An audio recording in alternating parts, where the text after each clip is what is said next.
மாதா தொலைக்காட்சி நேயர்களுக்கு வணக்கம். இன்றைய நிகழ்ச்சியில நம்ம பார்க்க போறது allergy, asthma, eosinophilia, sinusitis, tonsillitis எல்லாம் ஒன்னோட ஒண்ணு லிங்க். காது, மூக்கு, தொண்டை, நுரையீரல் சம்பந்தப்பட்டது. இப்போ சாதாரணமா இம்யூனிட்டி கம்மினா நமக்கு அலர்ஜி வரலாம். அது ஃபுட் அலர்ஜி இருக்கலாம், டஸ்ட் அலர்ஜி இருக்கலாம், ட்ரெஸ்ஸு கூட அலர்ஜி இருக்கலாம், மெடிசன் அலர்ஜி இருக்கலாம், ஏகப்பட்ட அலர்ஜி. அது பேசிக்லி இம்யூனிட்டி கம்மி. அந்த இம்யூனிட்டி இன்க்ரீஸ் பண்ணா முள்ளை முள்ளால் எடுப்பது போல் அலர்ஜியை சரி பண்ணலாம். இப்போ ஒரு எலுமிச்சம்பழம் ஜூஸ் குடிச்சா எனக்கு ஒத்துக்கல, வெண்டைக்காய் சாப்பிட்டா ஒத்துக்கல, கீரை சாப்பிட்டா ஒத்துக்கல, வெள்ளை பூசணி சாப்பிட்டா ஒத்துக்கல, எவ்வளோ பேர் சொல்றாங்க. இளநீர் சாப்பிட்டா எனக்கு தொண்டெல்லாம் கட்டிக்கும், கோல்ட் ஆயிடும், தலைவலிக்கும், வீசிங் வந்துடும், இப்படி எல்லாம் சொல்றாங்க. இது அலர்ஜினாலையும் வரும். அப்போ பேசிக்கலி இம்யூனிட்டி இன்க்ரீஸ் பண்ணும், டாக்ஸின்ஸ் வெளியே போடும். அதுதான் நம்ம ட்ரீட்மெண்ட் கான்செப்டே மெயின் அதுதான். அப்போ அர்டிகேரியா இல்லை தும்மல், ஸ்னீசிங், ரன்னிங் நோஸ், மூக்கடைப்பு என்ன வேணா இருக்கலாம், அடுக்கு தும்மல் எல்லாத்துக்கும் ட்ரீட்மெண்ட் இருக்கு.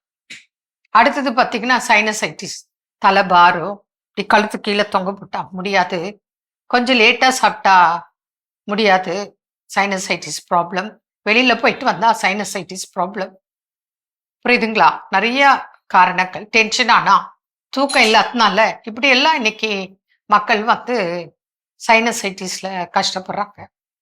அவங்களுக்கும் எத்தனை முறை சர்ஜரி பண்ணாலும் தீராம திரும்ப திரும்ப திரும்ப சைனசைட்டிஸ் வருது.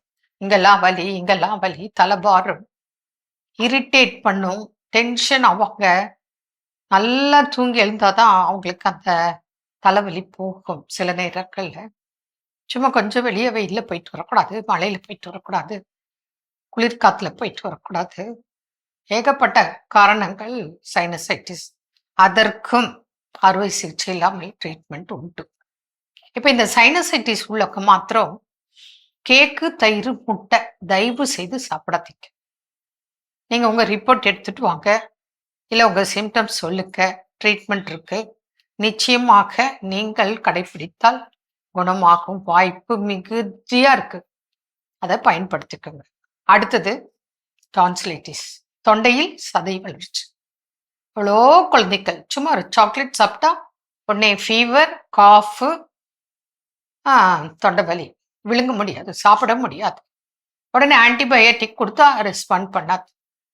நம்ம கொஞ்ச நாள் பார்ப்போம், அடிக்கடி அடிக்கடி இப்படி வந்துட்டே இருக்கு. உடனே டாக்டர் கிட்ட போவோம். அவங்க என்ன சொல்லுவாங்க? சர்ஜரி பண்ணிடலாம். தயவு செய்து டான்சிலைட்டிஸ்க்கு சர்ஜரி பண்ணாதீங்க. முடிந்த அளவு அறுவை சிகிச்சை இல்லாமல் காப்பாற்றும் வழிமுறைகள் நிறைய இருக்கு. நீங்க கூட்டிட்டு வாங்க, நாங்க பார்த்துட்டு ட்ரீட்மெண்ட் ஆயுர்வேத முறைப்படி உங்களுக்கு ட்ரீட்மெண்ட், டயட். இந்த டான்சிலைட்டிஸ் உள்ளவங்களுக்கு சில டிப்ஸ். கண்டிப்பா வாழைப்பழம், பச்சை வாழைப்பழம் சாப்பிடவே வேண்டாம். இதே இவங்களுக்கு உகந்த பழம் பைனாப்பிள் அண்ட் பப்பாயா. அந்த பைனாப்பிள், பப்பாயா ரெண்டையும் கட் பண்ணி போட்டு ஹனி போட்டு இல்லை அத்திப்பழம் கூட சேர்த்துக்கலாம். சாப்பாடு போல அது கொடுக்கலாம் 2 நேரம் ஒரு நாளைக்கு. அதே போல பூண்டு தேன், அது இங்க வரும்போது பார்த்து அது எப்படி அப்ளை பண்றது, எப்படி சாப்பிட்றதுன்னு சொல்றோம், அது பிரகாரம் கொடுக்கலாம். அப்போ உங்களுக்கு டான்சிலைட்டிஸ் மேக்சிமம் அறுவை சிகிச்சை இல்லாமல் குணமாக்கும் வழிமுறைகள் இருக்கு. அதை ஃபாலோ பண்ணி குணமாக்கிக்கலாம். அடுத்தது ஆஸ்துமா. ஆஸ்துமா அப்படின்னா சும்மா அப்படி மேகம் கருக்கக்கூடாது, மழை வரக்கூடாது, சில்காத்து படக்கூடாது. புரியுறதா? ஒரு ஹில் ஸ்டேஷன் போக முடியாது, ஒரு பீச்சுக்கு போக முடியாது. ஒவ்வொருத்தருக்கும் ஒவ்வொரு அலர்ஜி. உடனே என்ன ஆகும்? வீசிங், காஃப் ஸ்டார்ட் ஆயிடும், வயிற்றுல இருந்து இருமல் வரும், சளி இருக்கும், சளி வெளியே வராது.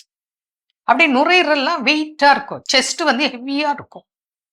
புரியுதுங்களா? அப்படியே இறுக்கி பிடிக்கிற மாதிரி இருக்கும், முதுகு எலும்பெல்லாம் வலிக்கும், தூங்கவே முடியாது. இப்படி உட்கார்ந்துருந்தா நல்லா இருக்கும், படுத்தா மூச்சு வாங்கும், இருமல் வந்துடும், மூச்சு வாங்கும், தூங்கவே முடியாது, விசில் சத்தம், கை கை கை கை. சின்ன குழந்தையாக இருந்தாலும், வயதானவங்களா இருந்தாலும், டீனேஜாக இருந்தாலும், எல்லாருக்கும் வீசிங்னா ஒரே மாதிரி தான் இருக்கும் தொல்லைகள்.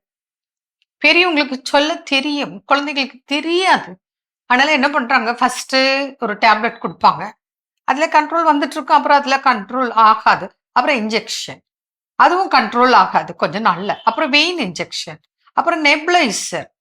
எவ்வளோ பண்ணாலும் படாத பாடு. சரி. இது குடுக்குற மெடிசன்னால அல்சர், கேஸ்ட்ரைட்டிஸ், இன்டைஜஷன் இதெல்லாம் வயிறுல உபாதைகள் வர வாய்ப்புகள் அதிகம். அதனால அதுக்கும் இங்க அருமையான மெடிசின்ஸ் இருக்கு. நல்ல கசப்பு தான். வரும்போது அத எப்படி சாப்பிடணும்? இருமலுக்கு இருக்கு, வீசிங்க்கு இருக்கு. அதுக்கெல்லாம் சேர்த்து உங்களுக்கு இம்யூனிட்டி இன்க்ரீஸ் ஆகுற மாத்திரையும், டாக்ஸின்ஸ் வெளியேற மாத்திரையும், நீங்க இருமுனா சளி கரைஞ்சு வெளிய மாத்திரை, எல்லாத்துக்கும் வெளிய வர்ற மாத்திரை, எல்லாத்துக்கும் ட்ரீட்மெண்ட் இருக்கு. தொடர்பு கொள்ளுங்க. பலனடையுங்கள். அதனால அலர்ஜி, ஆஸ்துமா, ஈஸ்னோஃபிலியா, சைனசைட்டிஸ் எதுவாக இருந்தாலும் நிச்சயமாக சைடு எஃபெக்ட் கிடையாது. பயப்படாதீங்க. இது மருந்துன்னு நினைக்காதீங்க. உணவே மருந்து. மறந்ததே மருந்து. இதெல்லாம் புரிஞ்சுக்கிட்டு, நினைவுல வச்சுட்டு கடைபிடித்தால் பலன் நிச்சயம். மீண்டும் நாளை சந்திப்போம். நன்றி. அன்னை மரியே வாழ்க.